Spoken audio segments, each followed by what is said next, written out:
Heat check. Basketball, basketball, college. Basketball, basketball, college. Oh, that time already? Whoa. Welcome into another episode of the Heat Check Hangout, your number one source for all things basketball, basketball, college.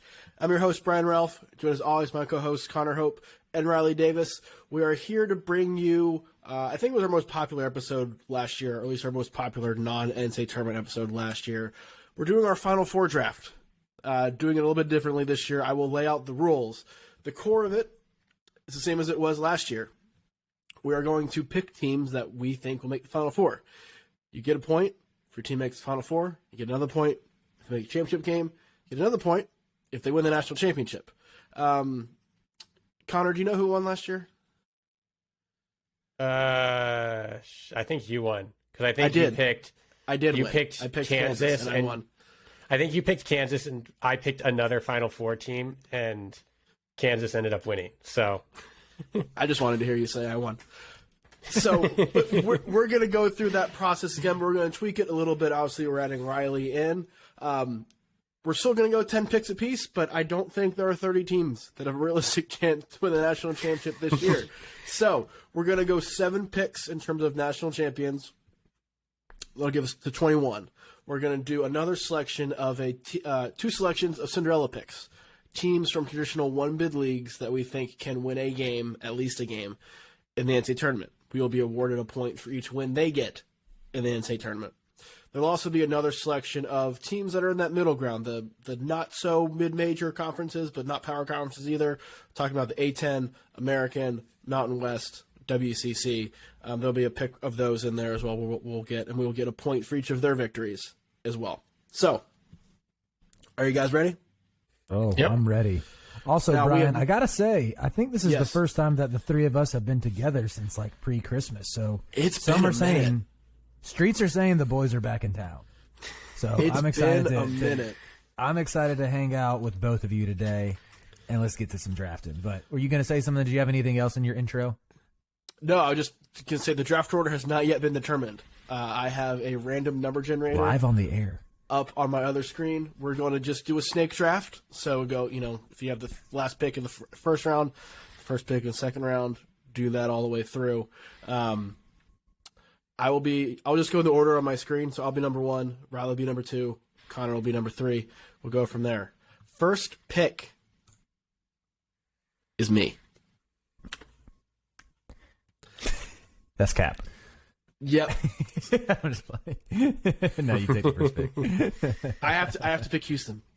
I have to pick Houston. To me, they are the best team in the country. There are not many great teams, so this is a year we're having the first pick. Really values that. Excellent guard play in the year. There's not a lot of great guard play in the country. Proven track record, proven system that can win in March. Elite defense. I really wanted this first pick.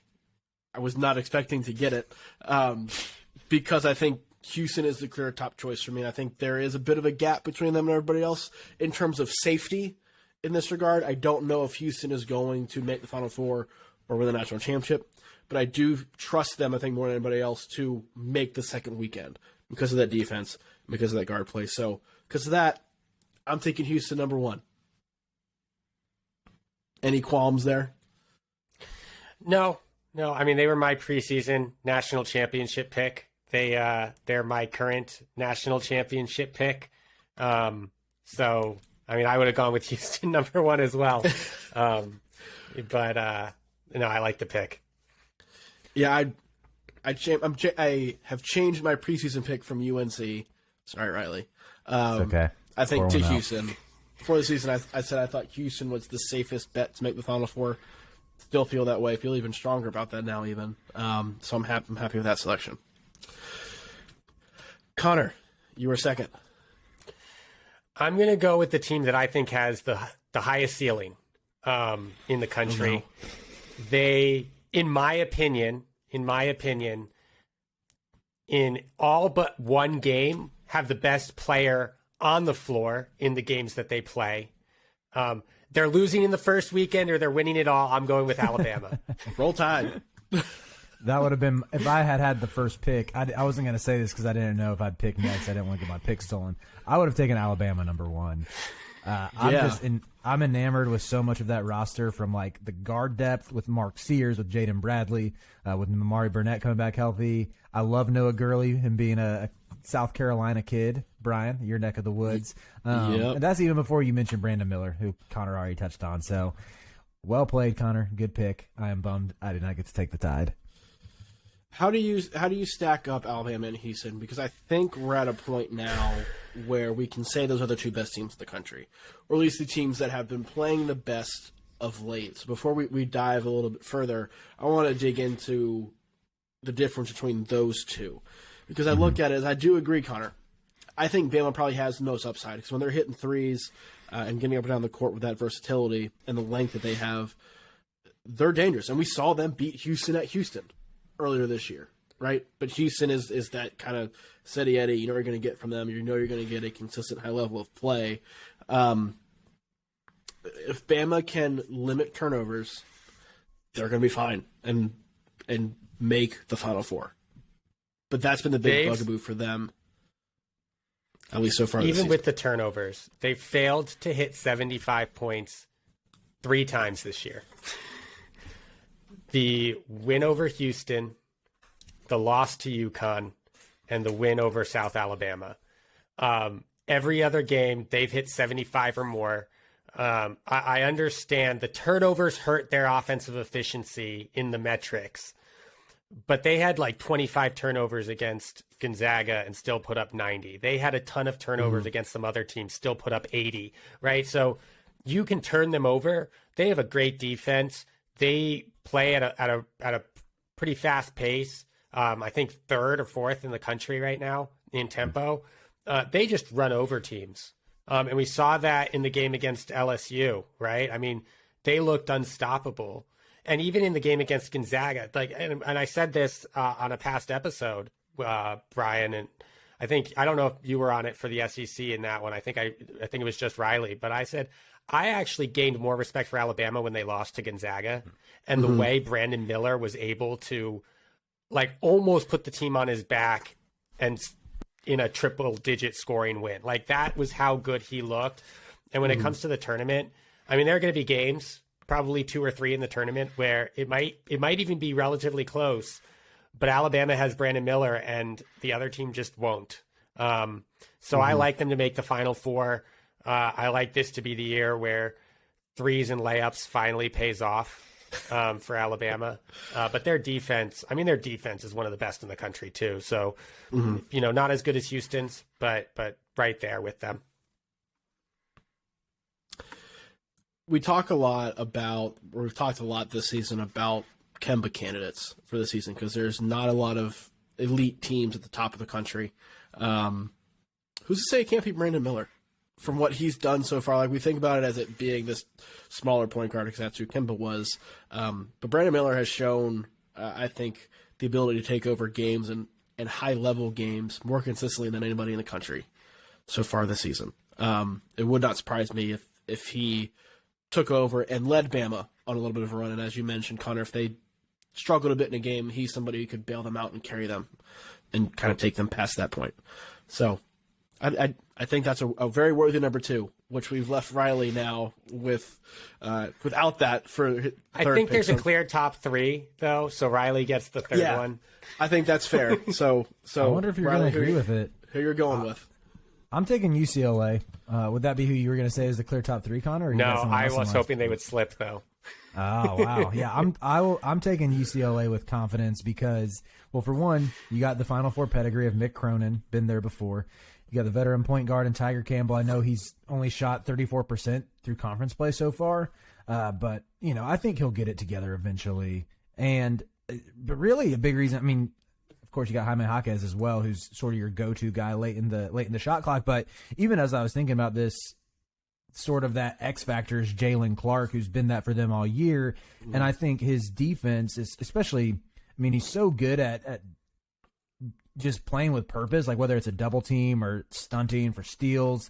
I think he's pretty good on ball as well. And after watching North Carolina make a Final Four run last year, a huge part of that was Leaky Black having a perimeter defender who could lock down the opposing team's best wing. He shut down Matthew Meyer. He shut down, oh my gosh, what's that dude's name from Marquette? Justin Lewis.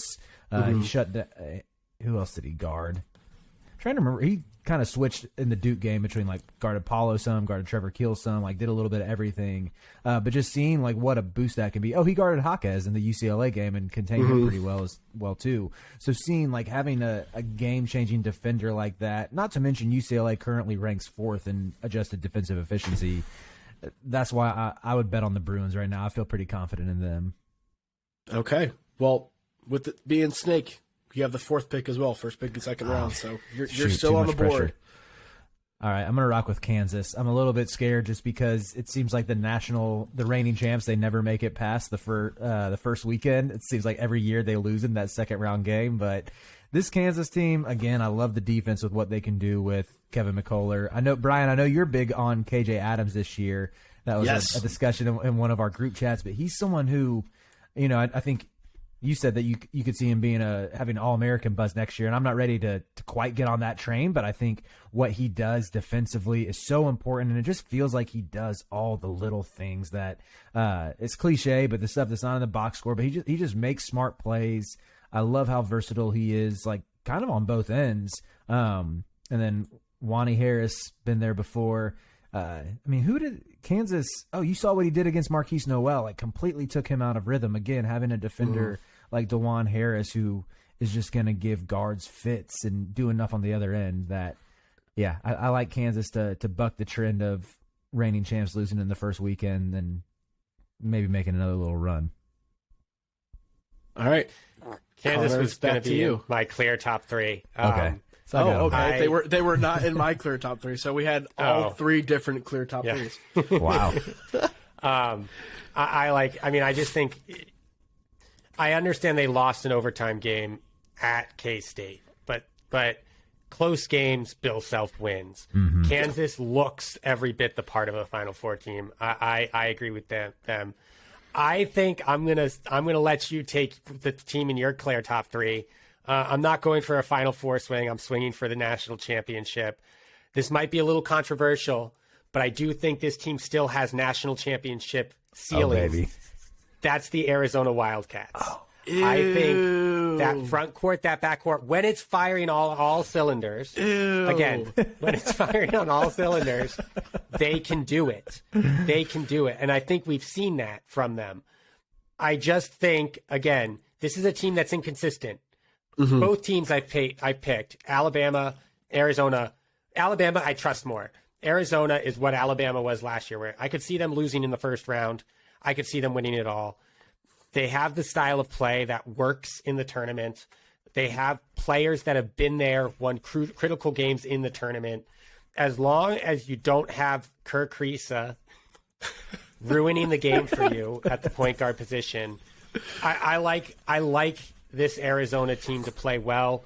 And I think that with the way Courtney Ramey's shooting the ball, if he can continue to do that from 3, Kirk Kriisa is shooting at 36% on the season with his inconsistency. I like this Arizona team if they get on a roll to win the national championship in a way that I don't think the team that Brian's going to choose can. Like, I think that team is a safer pick to make it to Houston, but I don't think that the guard play in the team I'm assuming Brian's going to pick can win a national championship. Even Are you assuming I'm picking Purdue? Yeah. I was assumed thinking correctly. I was thinking Connor was winding up to take the Zags, just the way you prefaced it. I was like, oh baby, let's get a little hometown pick, baby. Let's get some home cooking. Like, talk your stuff. Currently, Zag is losing to LMU at home by 4. So with 3.5 minutes left. So he also knows I'm not picking him, so he could get him. He could get him right back. He knows he can get him on the rebound this year. Yeah, Arizona's an interesting one. I say ooh because they're in November.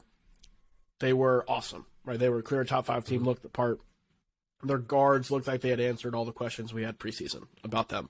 Since then, those guards have been bad. And that's why we've seen them struggle and be about 500 in Pac-12 plays, because they haven't gotten the production from the backcourt. Front court's awesome. I still think it's the best front court in the country. But you can't have guards play like that, particularly in the NCAA tournament. turning it over as much as they do, shooting it as inefficiently as they do. You bring up inconsistencies, particularly Kirk Kriisa, who's like the poster child for inconsistency. Just takes one game. That's the beauty and the cruelty of the NCAA tournament. It just takes one game, and you have to win 4 to get to the Final Four. I don't know if that backcourt since November has put together even a 3-game stretch of real consistent play. So that brought out why I said ooh. But if they get back to playing like they did in November, I certainly don't mind that gamble at all. I am taking Purdue. I'm not overthinking this. 1, they're kind of due to get there. 2, Zach Edey is going to win National Player of the Year. He's the most unstoppable player in the country. Their backcourt has answered the questions to me. Fletcher Lawyer has maintained the level of play that he was showing earlier in the season. He looks like he's going to be a guy other Big Ten teams hate for the next 4 years. To me, that's enough to make me think they're going to get to the Final Four. I also think there's a pretty big drop-off after them. You can make cases for these top 6 that we've picked. I think it gets much harder once you get past Purdue. I think once we get past these 6, you're no longer picking a team that you could easily see winning a national championship. And again, correct. Arizona has a really low floor, but I still think their ceiling is higher than any other team that's not on this list so far. Yes. Yep. There's some gamesmanship that's going to come in here because I don't know what's going to get back to me or not, and I don't want to necessarily do this. But I'm going to take UConn. I know UConn has been struggling lately. They are 1-5 in their last 6 games. I have a breakdown on why they've been struggling that's out in the most recent Ralph report that's going to be up on heatcheckcbb.com by the time this recording, you're listening to it. Their defense has been bad the last 6 games. That's why. The drop-off has come from there. Sanogo's not being as dominant inside, but he's still doing fine. The defense has gone from elite to and that's thrown everything off for them. It's a mid-season lull, I believe. I think Dan Hurley's going to get them back playing fine. I think once it calendar turns February and they break out of this, they're going to be okay. They're one of these teams that were not expected to be this good. We're very, very good, and I think maybe got comfortable with where they were at and people patting on their back, telling them how good they were going to be. I still think this team is flawed. I do not think this team can win a national championship. But of the teams on the board, I think they're the most safe to get to the Final Four. There are some things they have to overcome and certainly turn around the way they're playing. But, again, the best of mediocre options right here, I'm going to go with the Huskies. I'm between 3 right now. And I am going to go with the team because I go with backcourts. I don't think this team has the strongest backcourt of the 3, but they certainly shoot the ball better from 3 than the other 2 do of the teams I'm thinking of. They're top 25 on KenPom in both offense and defense. In fact, they're 24 in both offense and defense. I'm going to go with Virginia. I think like that pick. Tony Bennett's done it. They've been steady Eddie. Look, they had a slippage. They lost at home to Houston. Houston's the best team in the country. Yeah. They lost to Houston by 8. They lost on the road to Miami, a team that had been the past month and a half for Miami's been excellent. On the road by 2. They lost on the road to Pittsburgh by 3. Pitt, again, in December into the beginning of January, looked like a tournament, like a legitimate tournament team, right? They were playing at that caliber. Since then, they've played 3 games at home, won all 3, and as well as a road game against Florida State. They shoot the ball at 38% from 3. They're just steady Eddie, and their tempo keeps them in games. Whether they're playing well or not, their tempo keeps them in those games. Keeping yourself in games, being able to shoot the ball from 3, as opposed to the other 2 who can't shoot and could probably shoot themselves out of games. I like Virginia as a team that could, as a dark horse sleeper right now to make the Final Four. Yeah, I think this is something that I do hate. Brian's saying you don't hate it. I hate that Kihei Clark is good. I hate that he's having a really good year. This man he's just caused me so much pain over the years. and I don't like the way he plays. I don't like that he likes to dribble in circles sometimes, but he's been passing well. He's made his open shots. He's defending at a high level. I really like that Virginia pick, and I think, again, you can't underestimate Tony Bennett, who people just kind of forgot about as like one of the best 5 coaches in the country the past 2 years, and he's back with a vengeance. So, nice pick, Connor. Well, Riley, it's to you. You poor UNC fan who's had the struggle with Kihei Clark all these years. I feel so bad for you. All right, that's fair. I'm between 4 Big 12 teams right now as I'm looking at this, and I guess I'll get to take 2 of them. I'll go with Baylor. I know they went through that lull, fell out of the top 25. We're sitting at 11-5, which is just so weird to see from what we've expected from them over the last 2 years. But on a nice little 2-game winning streak, back up to 16th on KenPom.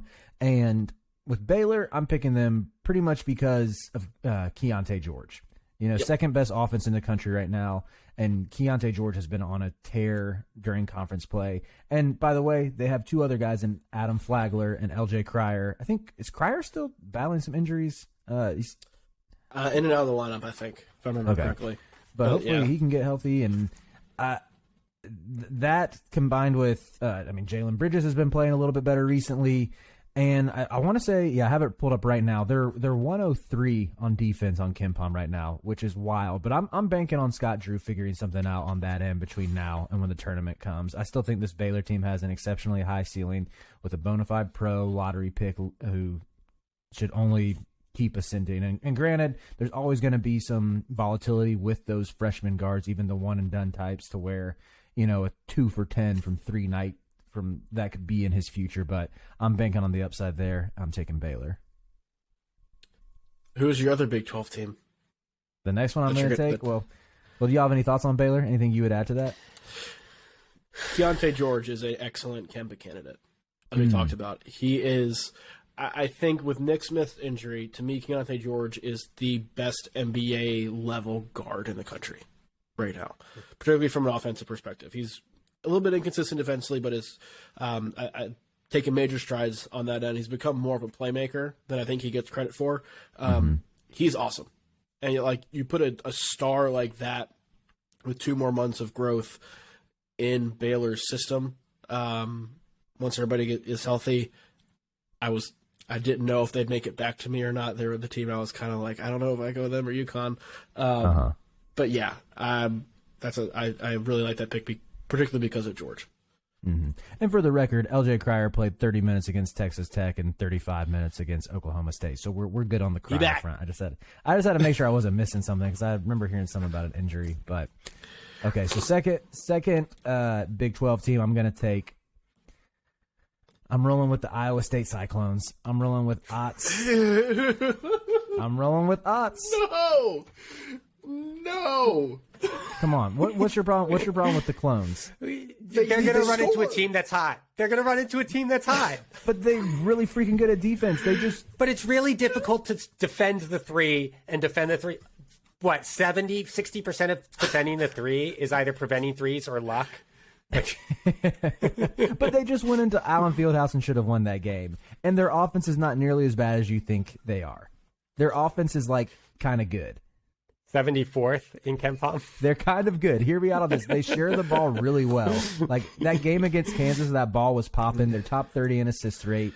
Caleb Grill, Gabe Kalsher do not miss anymore. Their new year, new me resolution was we're just going to hit every 3 they take. Gabe Kalsher, there's your Kimba candidate right there. Step back threes, it doesn't matter. He's not just a catch and shoot dude. He can do he can do a little bit off the bounce. He's got a little bit more to his game. Can you repeat what you just said, just so we can clip it? Gabe Kalsher, Kimba candidate. You heard it here first. Heat check hangout from Riley Davis 3. You heard it at Riley Davis. You did not hear it on the Heat check hangout. We do not own that take. Dude, this is Otts. I can close my eyes and picture where Otts gets them over the hump. They're cutting down the nets in that red and gold. Otts is flexing. He's he's giving he's cutting a WWE promo, flexing up top on the ladder while he's cutting the nets. You said there were 4 Big 12 teams that you were deciding between, and none of the ones in my brain were Iowa State's. No. I had 4. I'm like, is he taking Kansas State here? Yeah. That was my thought. No, the other. Well, I'm not gonna say my other two because they No, might make you. it back to me. So I'm next. I hate this pick. I really do. I hate this pick. Not as much as Iowa State, but I hate this pick. But they're number 2 in Ken Pom. They're number 3 on the tournament index at KeyChecksCUD.com. Always be plugging. No. I'm going to go with Tennessee. I think if Good for you. Tennessee does it, though. Brian, hear me out. If Tennessee does it with Rick Barnes, it has to be this year, right? No. If they make it to the Final Four, it has to be this year. Are they ever going to have a better team? No. And They've had better teams. They've had. But like you look at it, they've had better teams. They've put up offensive clunkers, and Rick Barnes has caught up to them. you know who wouldn't lose at home to a Kentucky team that hates each other is Iowa State. I'm just gonna throw South that Carolina would. South Carolina would. True. Also true. yeah, I'm gonna go with Tennessee. I trust the tournament in the tournament index. We trust. I'm going with Tennessee. That's right. honestly the most compelling case for it. But Yeah, we're gonna get a little weird now, because I just want to make sure I have this team, and I've been very Also, scared. for the I'm very record, just scared. in case you guys were wondering, LMU is now up by 1 with 12 seconds left. Gonzaga has the ball. Gonzaga will Tank that Gonzaga will stock. find a way. they and really move up in will. the people. No. You play enough with fire, you're gonna get burnt. Maybe Drew Timmy will hit the podcast studio afterwards, though. It'll all be okay. Maybe. team is on their phones too much. All right. TCU. Damn it. I'm going with TCU, and I was really, really scared they're going to be one of your teams, Riley. So thank you for taking the freaking Iowa State Cyclones. Again, talk about guard play. TCU has it. Mike Miles is one of the best guards in the country. Defensively, you know what to expect from a Jamie Dixon team. They've made the shift this year where they play incredibly fast, much faster than any Jamie Dixon team has really ever played.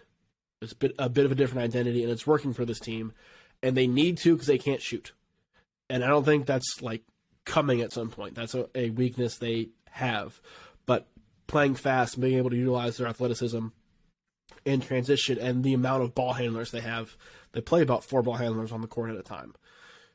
Being able to utilize that playing fast maximizes what they do have offensively. So to me, I'm going to bet on that. Just like Riley somehow saw TJ Altsberger cutting down the nets.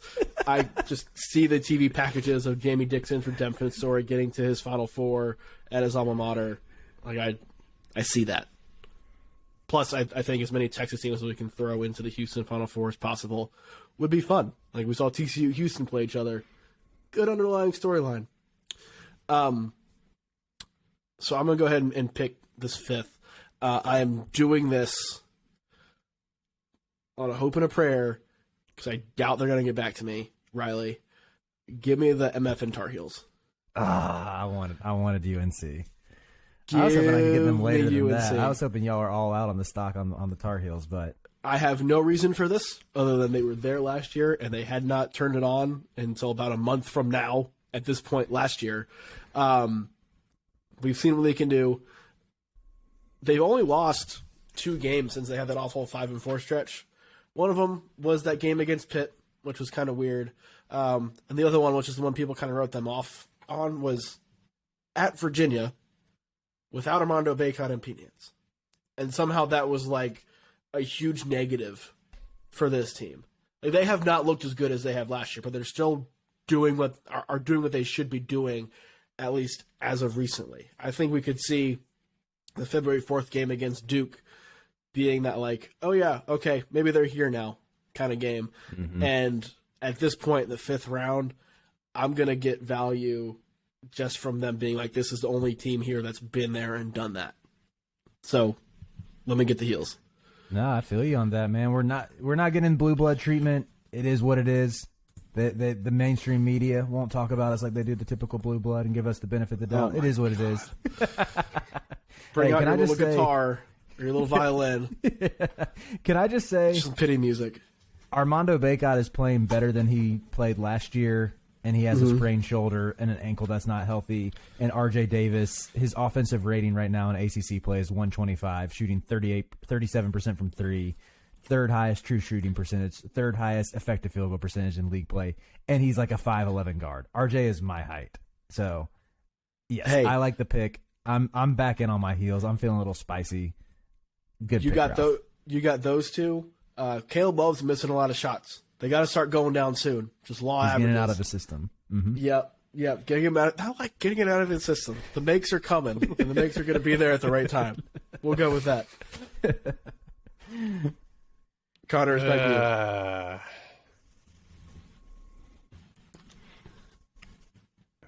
to you. There's no one good left. I'm between two teams again. Zags. You don't want Texas? No, Texas is one of the two teams I'm between. And it's the team I was leaning towards. So I'll go with Texas. I just, yes, they took a step back. But I mean, really, like, Chris Beard went out as the head coach. They lost one game before it was announced he was fired. And that was a game against Kansas State where they put up 103 and gave up 116. That's not something their defense generally does.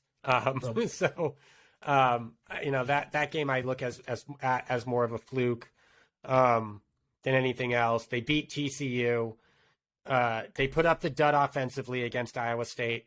I'll give you that. But look, they still have one of the most talented backcourts in the country. May not be the best every given night, but it's really dang good. And of all the teams that are left, I think Kansas State is that flash in the pan. Like, I think they're really good. I just don't think they're quite Final Four good. And then the other team that I was thinking of, I'm hoping Riley doesn't pick. So I'm going to go with Texas. Is it Loyola Marymount? Because they just officially... No, it's not Loyola Marymount, but please let's not talk about it here. Okay, Riley, it is over to you. All these teams are bad. I don't want any of these teams left on the board. Do you want, like, West Virginia or Oklahoma or someone else in Big 12 that can't score? No. I'm feeling especially like Iowa State would have made it back to me, and I could have taken TCU. TCU. Imagine playing them as like your second game in a weekend, and you just made it through your first tournament game. You get a day of rest, and it's like, oh great, I got to go play these like super physical team full of dudes who just like are crushing whey protein shakes after every meal, and like probably just dudes who like, yeah, this is a huge team, super physical. I'm jealous that I picked. I'm officially sad I picked Iowa State, but I'm still saying Gabe Counts is my candidate. All right, I will tell you, I would not have picked Iowa State, and I don't think Brian would have either. So you could have probably waited until the 7th round. Yeah. There's part of me that wants to like jinx Duke by picking them, but I can't do that in good conscience. As in I can't pick Duke in good conscience. I guess I'll take Kansas State. Give me the flash in the pan. Give me Marquise Noel just spazzing out in March. Give me Keontae Johnson dunking on people. Yeah, I'm not crazy about it, but they're legit. I think they're relatively legit. You mentioned Noel, great guard. Keontae Johnson, one of the better players in the country, perhaps an All-American. Like, at this point, you don't have many teams that have that. Mm-hmm. And even Desi Sills was like, I don't know if y'all have these. Yeah, I'm sure we all have these players. Random guys who you catch on the right night. And it's like, this is a pretty good role player. Like I watched him guard bigger dudes at Arkansas a couple times. It's like, this guy can play a little bit. And then he sort of like didn't do a ton at Arkansas State. And I was like, okay, maybe I was wrong on that. But, just came off the bench and scored like 22, 23 points against Kansas the other day. And having guys like that matters. So, for sure. Pick again. You do. Let's see. I kind of just want to take a team that Connor would pick to get back in for making fun of my Iowa State pick. I don't think you're gonna pick the team that I'm gonna pick. So.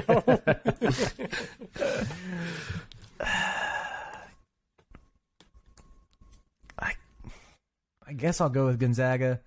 Yeah. Oh, thank God you took Gonzaga. I didn't want to take Gonzaga.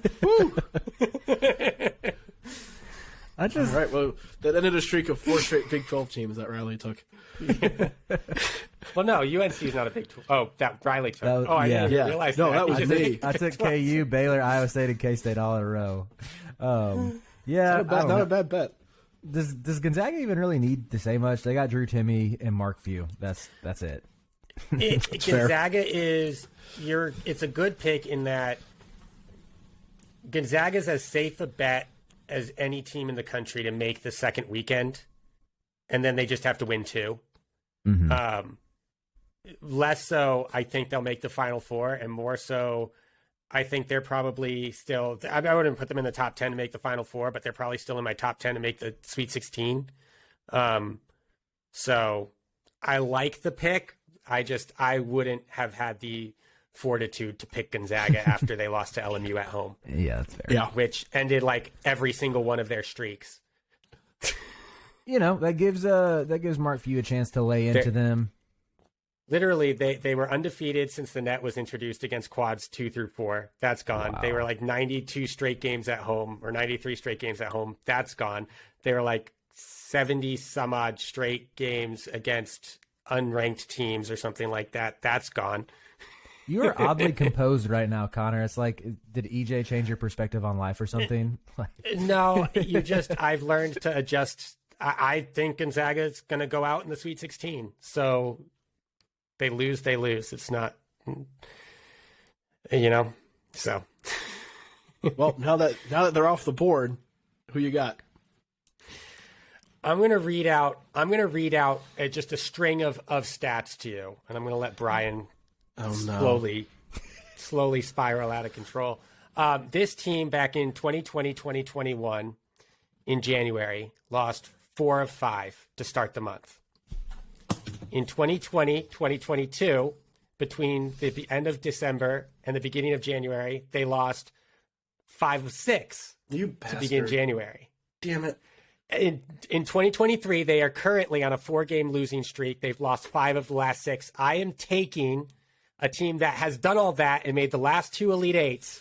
They were going to come back to me. Damn it.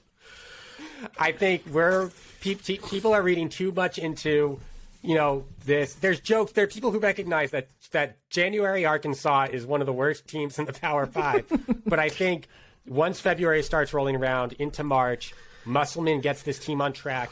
If Nick Smith comes back, That's the big key. fully healthy, that's a game changer. I'm not banking on it, but I think at this point you got to take the chances you got to take. And if Nick Smith comes back healthy, even though they lost Brazil, I think Arkansas has a good shot at being a sleeper team. They were my preseason Final Four team, dark horse. I like Arkansas to at least be in a position where they could make a Final Four entering March. Son of a bitch. That was my selection. I'll stick in the SEC and go with just, again, not going to think too hard about it. Kentucky. I don't like it. You bring up the tournament index, though, Connor, which, again, phenomenal tool. It's up on heatcheckcb.com. I think it's part of HeatCheck Plus now, which if you're not subscribed to HeatCheck Plus, subscribe to HeatCheck Plus. It is the best thing you can get as a college basketball fan. All of our best commentary, analysis, breakdowns, tournament index, gold star guide, honor roll. So much stuff is on HeatCheck Plus. Worth a subscription. Tournament index for Kentucky this year has a similar team that they're the most similar as. For every team in the country, past teams that most match the current team's resume. This year's Kentucky team that right now is most similar to them is the Kentucky team from, I think it was 2013, that was an 8 seed and made the national championship game. This team is similar in the fact that there's a lot of flaws with this group. We talked about the lack of wing scoring, the fact they seem to be better without their best playmaker, Severe Wheeler, on the court, and that some things they can do defensively. The fact that Kason Wallace, it's taken them this long to be like, oh yeah, he's probably our best player. We should get him the ball more. But the talent is there. And, one of the things that Coach Cal does that is both frustrating and fascinating and enjoyable is that he understands that they just have to be ready to go in March. He doesn't necessarily care if the fan base is losing their mind because they looked a certain way in a mid-January game against South Carolina, even if there were calls for his job. I think they're starting to figure it out. And they might not. It certainly wouldn't be a surprise given some of those flaws if they don't. But again, at this point, I'm going to take the talent. I'm going to take the coach. I'm going to take the reigning National Player of the Year, and I'm going to take a lottery pick, Kason Wallace. So give me Kentucky. Give me Kentucky. Now comes the hard part because I don't know where to go with the 7th pick. I think seventh pick is our last one. Is 7th pick our last one? Last one of the power conferences. Now, you did pick Gonzaga, which can count as your group of 4, the WCC A10. So if you wanted to stick with another power conference team later on, you can do that. I will allow it. I'll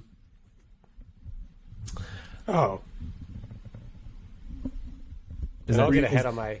I'm just going to say, I was just going to use this opportunity. Mine is going to be a group of 4. Are you going to count Houston as yours, or are you going to pick a second one? No, I'm not going to count Houston because they're number 1 in the freaking country. Yeah, Houston and Gonzaga, those count as power conference teams. I feel like that's fair. All right. I was going to, teams that lose to LMU, I don't know if they necessarily count as power conference teams. But Gonzaga's still Gonzaga. I know. Yeah, so we'll stick power conference. Everything in my body is telling me to pick Duke, and I'm not going to pick Duke because I don't want to. I'm going to go way off the board because it's my last pick and pick Penn State because if we're talking Kemba candidates, we're going to pick Jalen Pickett, who might be the best guard in the country.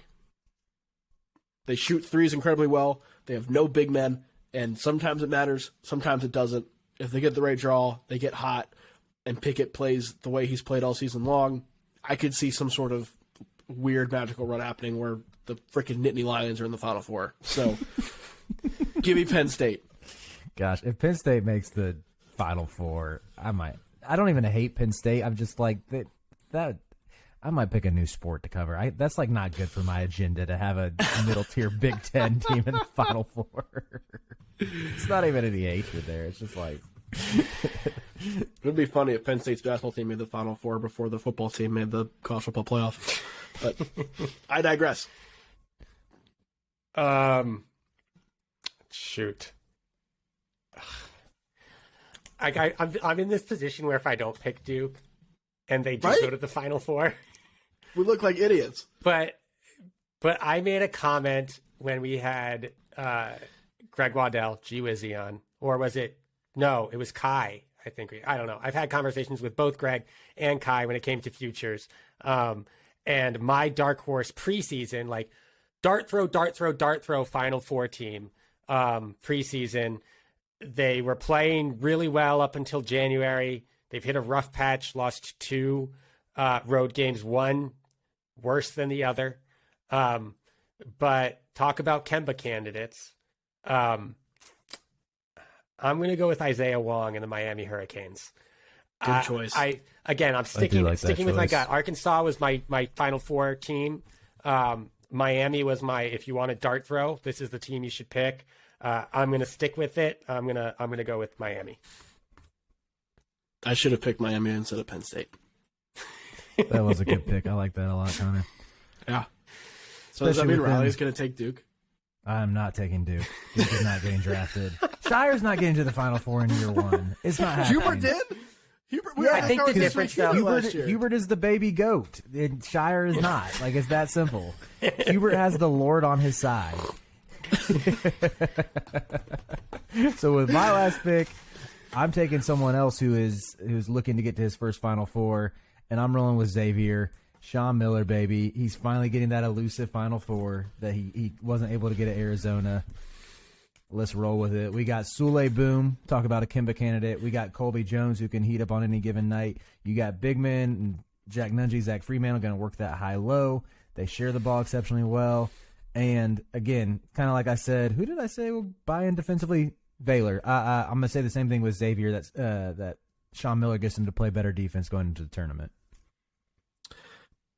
I think that's fair. It would be hilarious if Sean Miller left Xavier to go make a Final Four in Arizona, did not make a Final Four in Arizona, and only did when he went back to Xavier. Uh-huh. That would be hilarious.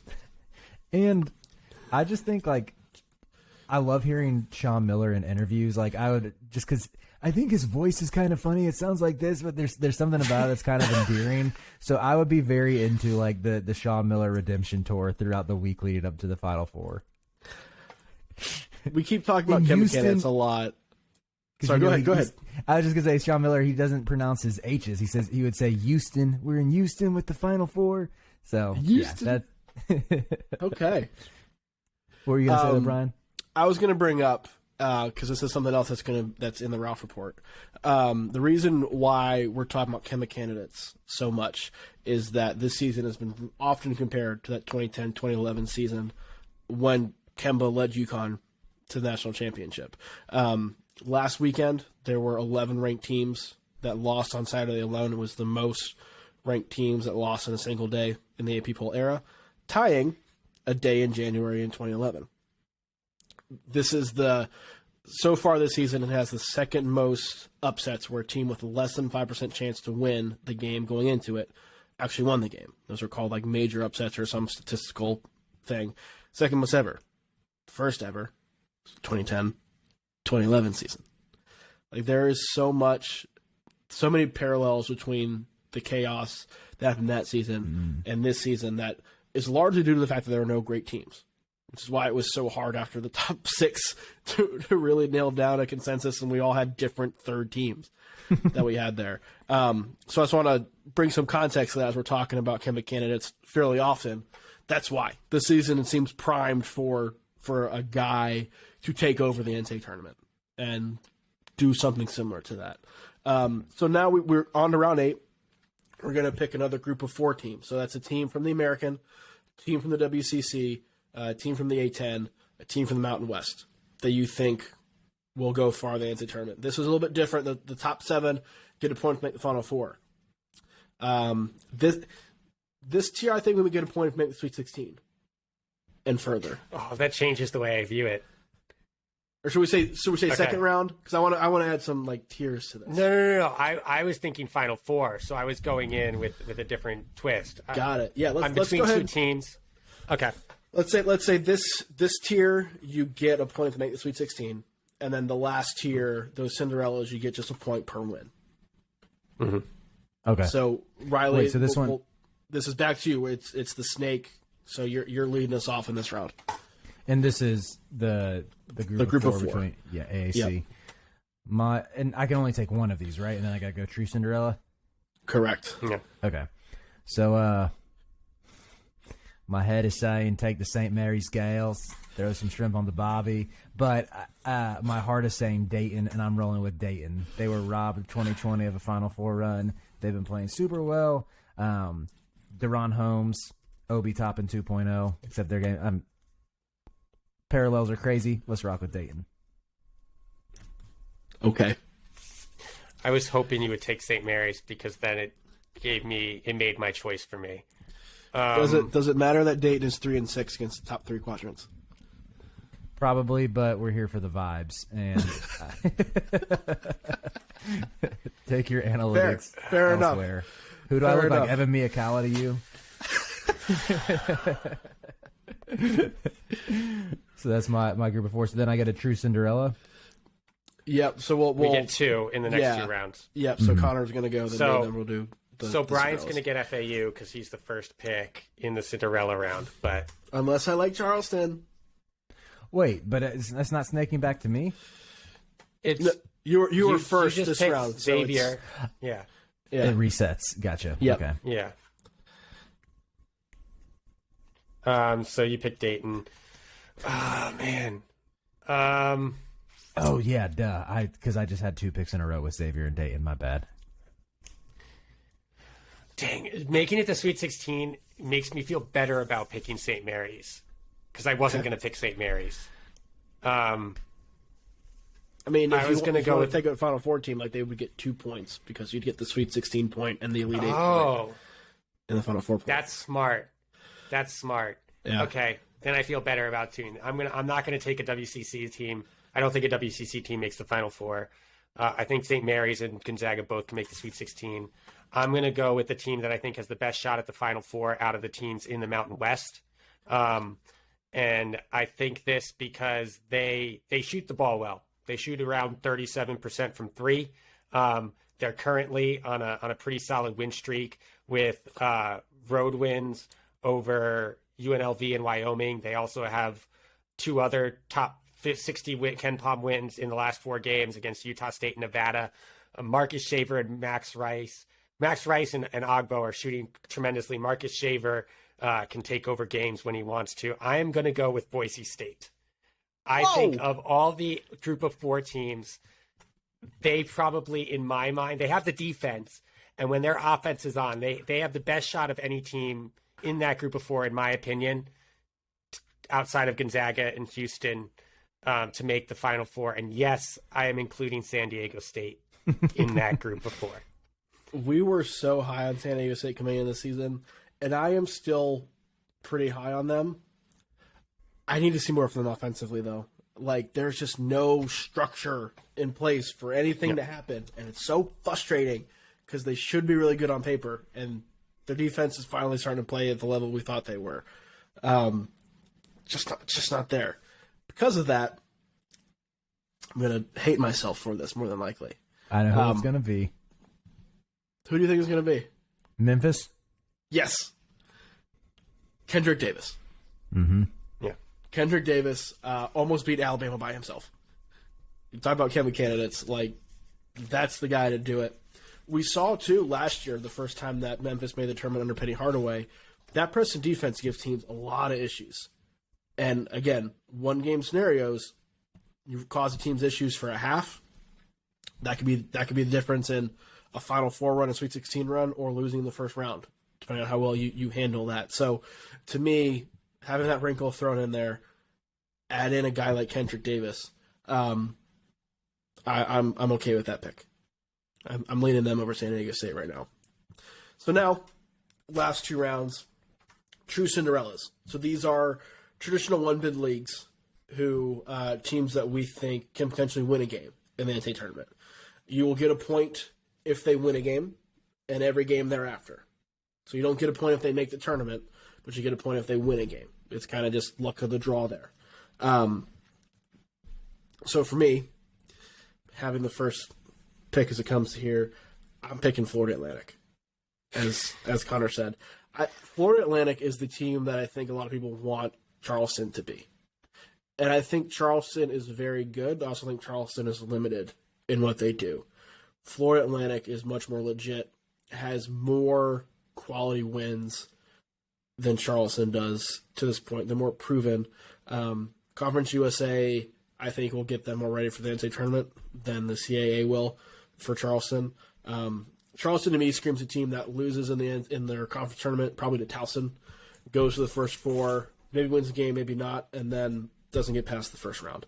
But it's the popular upset pick. Florida Atlantic, to me, is that mid-major team that can be a legitimate, like, oh, these guys are good kind of team. So give me the Owls. Yeah, and again, you say they have to win a game. They don't get a point for making it. They just have to win it. They just have to win it. Florida Atlantic's going to be there. Yep, exactly. Exactly. I have much greater confidence that Florida Atlantic's at least there. Yes. Than any other team. Mm-hmm. So I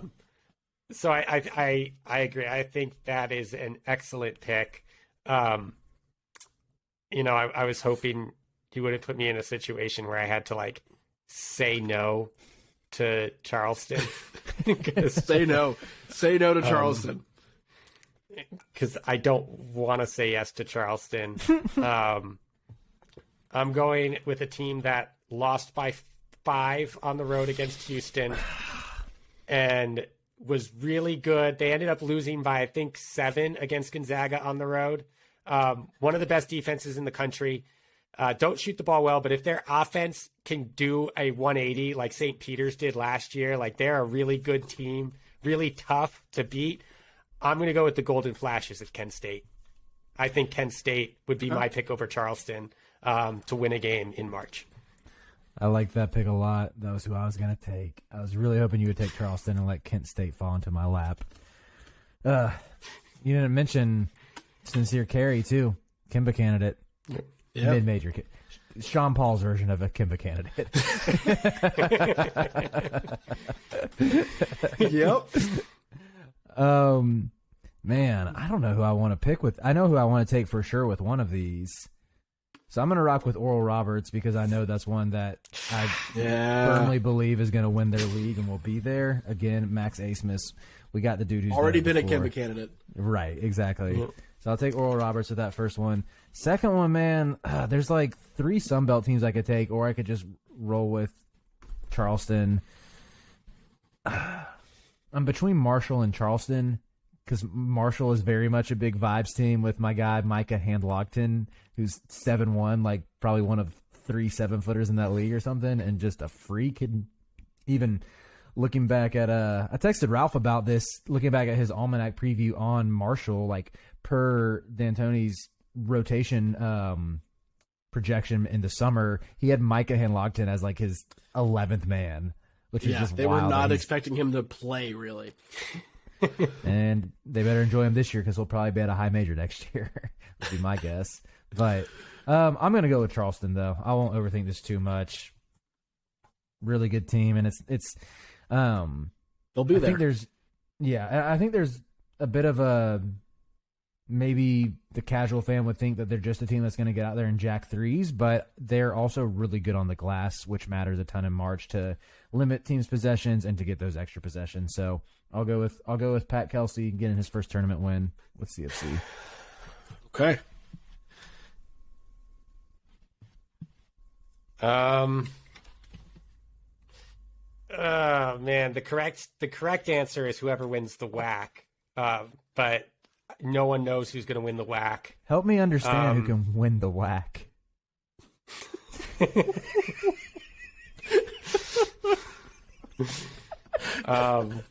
It's an inside joke only like 8 people are going to get, but those 8 people are going to love it.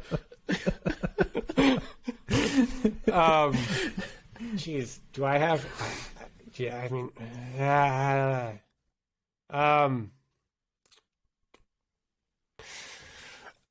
I think I'm going to... I don't know if I trust this team more than other teams.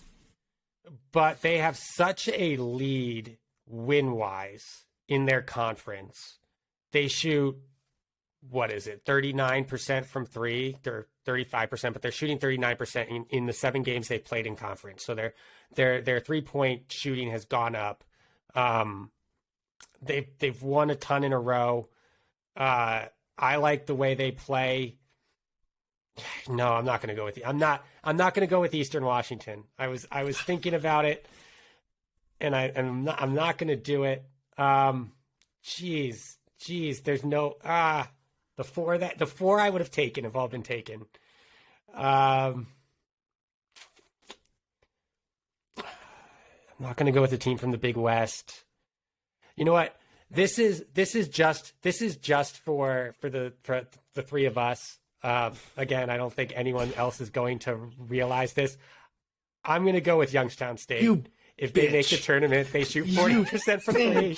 They have one of the most exciting offenses in the country. No. I'm going to go with the Gwins. The best offense in the country was just going to fall in my lap with the last pick. I was going to end it on such an exclamation point, and you just had to ruin it for me. Hey, Brian, you got to I could have gone Eastern Washington. You should have. You got to take a Sunbelt team. You got to take a Sunbelt team for the brand. I'm going to pick the wrong Sunbelt team, though, because the Fun Belt has like 7 good teams. Whoever wins the Sunbelt is winning a game in the NCAA tournament. Whoever comes out of that league. is winning a game in the tournament. So, but I can't just pick Sun Belt winner. I should have been able to take the mother freaking Gwynns here, but no.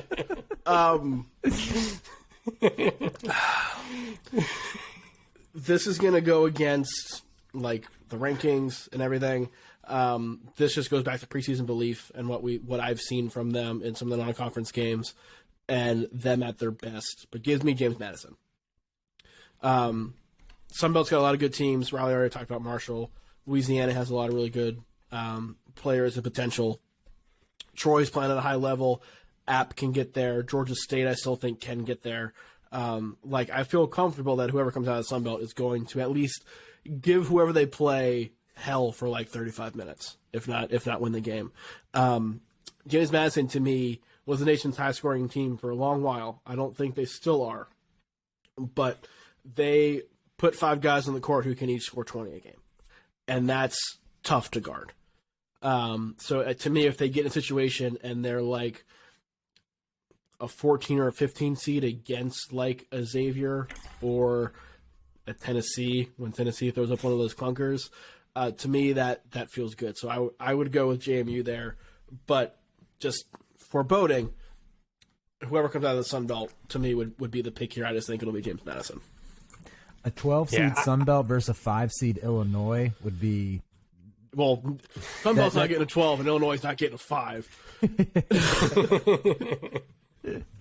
I just don't. Well, I'm not a braggatologist, but it did seem lofty to give Illinois a 5. I'm just thinking that's one of those teams that seems susceptible to losing in the first round. You took Youngstown State.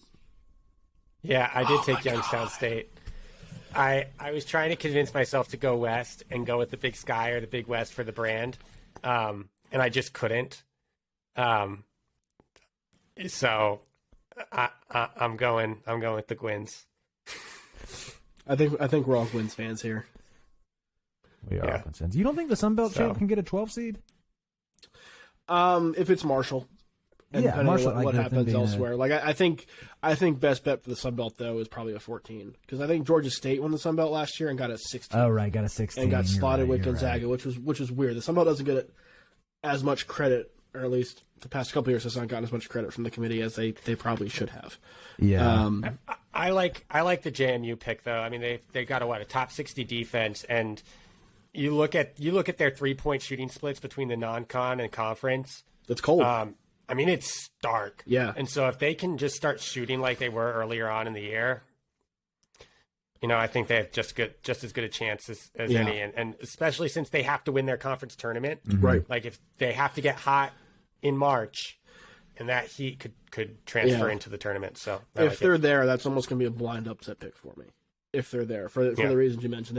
If they're there, it means they're playing at their best, or at least near their peak. Which to me is when they're dangerous. So, we'll recap.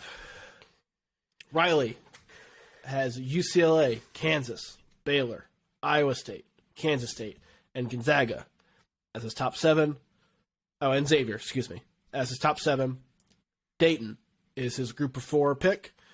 Oral Roberts and Charleston, really good picks, are your mid-major selections, Cinderella selections. Connor, his top 7. Alabama, Arizona, Virginia, Tennessee, Texas, Arkansas, and Miami. Boise State is the group of 4 with Kent State and Youngstown State, the mother-frickin' Gwynns, as the Cinderella picks. I have Houston, Purdue, UConn, TCU, UNC, Kentucky, and Penn State as my top 7. Memphis as my group of 4 with FAU and JMU as my Cinderella picks. Riley, any final thoughts before we get out of here? What would you do if Kentucky and Penn State both missed the tournament? I think most of my picks last year missed the tournament too, and I just won with Kansas. So I'm just going to win with Houston. I'm just going to win with Houston. Just one observation. I think the only 2 Big Ten teams that were drafted were Purdue and Penn State, which is kind of wild. Me. Like, you're welcome. It's interesting because like there's part of it that's like I could see like Rutgers making a run. I mean, I know we we made fun of Illinois, but like Illinois at their best is a really freaking good team that's super versatile and can lock down and has shooters and like capable like Terrence Shannon, that's someone who's a Kimba candidate light. You know, we saw what he did. Was it the Texas game where he hit 8 threes, or is that against a different game? It was one of those non-conference games where he just went nuts. Was it in Vegas? It's either that one or at Texas. I can't remember which. No, it was right. Texas. It was in Vegas. It was in. You got me all confused now. It doesn't matter. One of those It doesn't games. matter. He did it one of those games. He did it in a big game. So Yeah. The problem with Illinois Yeah. though, is like same kind of deal. They're gonna make the tournament, which that's Right. a conversation I didn't think we'd be having.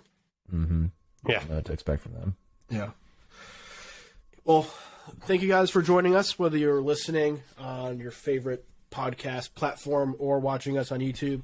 Really appreciate it. Make sure you give us a like, subscribe, rate 5 stars, all the things that every podcast tells you to do, because they do really, really help as we try and grow this thing. We're going to be coming to you more consistently than we have been. Our schedules are now basketball focused, and we've settled into a good routine, I think. So we bring in you consistent content every week from here on out.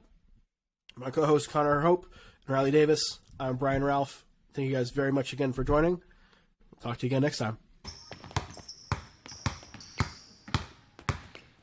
Basketball, basketball, college. Basketball, basketball, college. Oh, is that time already? Whoa, basketball, college. Come on. Basketball, basketball, college. Basketball, basketball, college. Whoa, basketball, college.